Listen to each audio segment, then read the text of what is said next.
बच्चों, भाषा शिक्षण में जितनी सारी विधियां हैं उसमें एक महत्वपूर्ण विधि है अनुवाद विधि, ट्रांसलेशन मेथड।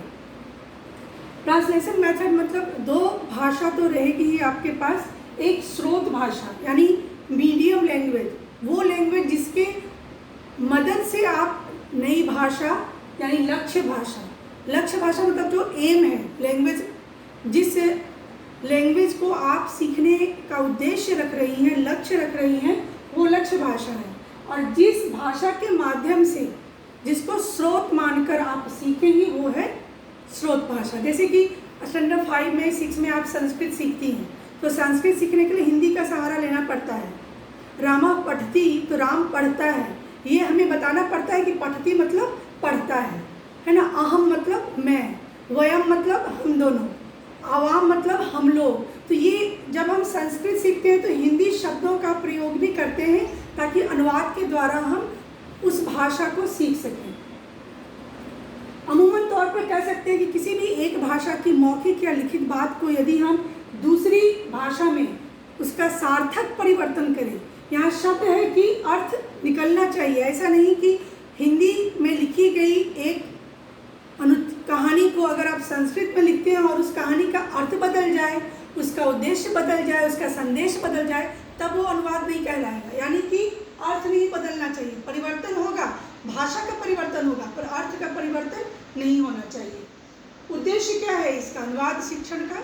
जाहिर उद्देश्य है कि दो भाषाओं का ज्ञान आपको मिले। एक तो स्रोत भाषा ऑलरेडी आप जान रही हैं, हिंदी आपको पता है, आपको लक्ष्य भाषा भी जानना है, यानी ये संस्कृत भी हो सकता है, ये अंग्रेजी भी हो सकता है, ये उड़िया भाषा भी हो सकती है, मतलब ये भाषा कोई भी हो सकती है क्योंकि ये आप सीखने वाले हैं, ये आपका लक्ष्य है। प्रकार देखिए, अनुवाद विधि के शब्दानुवाद हो सकता है, भावानुवाद हो सकता है और तथ्यानुवाद हो सकता है।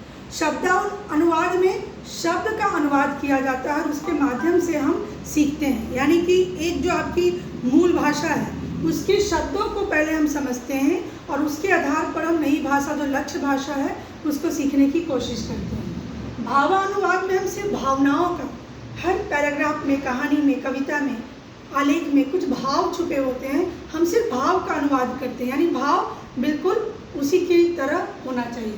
तथ्यानुवाद में तथ्यों का भी अनुवाद होता है, शब्द और भाव मिश्रित रूप से तथ्यानुवाद में जुड़े रहते हैं, यानी शब्दों का भी महत्व होता है, भाव का भी महत्व होता है और जो लेखक कहना चाह रहा है उस बात को भी हम तरजीह देते हुए तथ्यों का अनुवाद करते हैं, यानी उसके अंदर छुपी हुई जो बात है उसका अनुवाद करते हैं।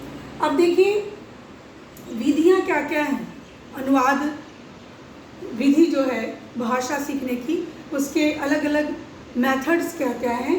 पहले तो पुस्तक विधि है कि आप पुस्तक के माध्यम से व्याकरण की जानकारी ले सकते हैं और सीख सकते हैं।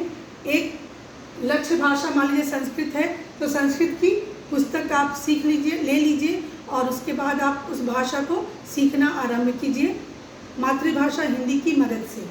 द्विभाषा विधि भी हो सकती है। द्विभाषा विधि कैसे होगी कि एक भाषा बोलने वाला व्यक्ति भी रहे, दूसरा भाषा भी बोलने वाला व्यक्ति रहे। जब हम हिंदी बोलें तो वो उस भाषा का दूसरी भाषा में अनुवाद करें। तो इस तरह से हम दोनों ही भाषाओं को एक साथ सुनते हैं, लिखते हैं, समझते हैं। तो द्विभाषा विधि से भी हम नई भाषा, लक्ष्य भाषा की जानकारी प्राप्त कर सकते हैं। और तीसरी बात है तुलना या अनुकरण विधि। तुलना करना, एक भाषा का व्याकरण कैसा है, दूसरे भाषा का व्याकरण कैसा है, इसकी लिपि कैसी है, इसकी लिपि कैसी है, तो हम तुलना भी कर सकते हैं और अनुकरण भी।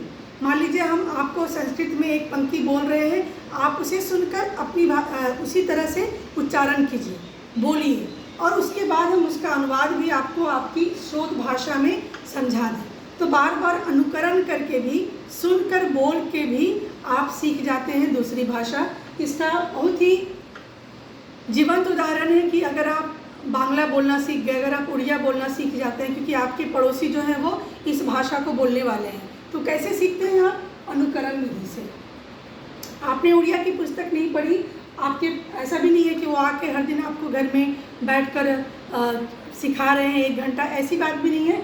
आप बोल बोल कर, सुन कर, आसपास में उनको बोलते हुए सुनकर उनसे कभी कभी वार्तालाप करती हैं। तो इस तरह से अनुकरण करके बच्चा भी ऐसे ही सीखता है, अनुकरण करके ही वो एक नई भाषा सीखता है। जब वो बच्चा होता है तो उसके पास कोई अपनी भाषा नहीं होती, पर घर की मातृभाषा को वो अनुकरण के माध्यम से ही सीखता है। और बड़ा होकर हिंदी जब उसकी मातृभाषा बन जाती है, अगर हिंदी है तो कोई और भाषा भी हो सकती है, तब उस मातृभाषा को स्रोत भाषा बनाकर वो लक्ष्य भाषा के तौर पर किसी भी नई भाषा को सीख सकता है।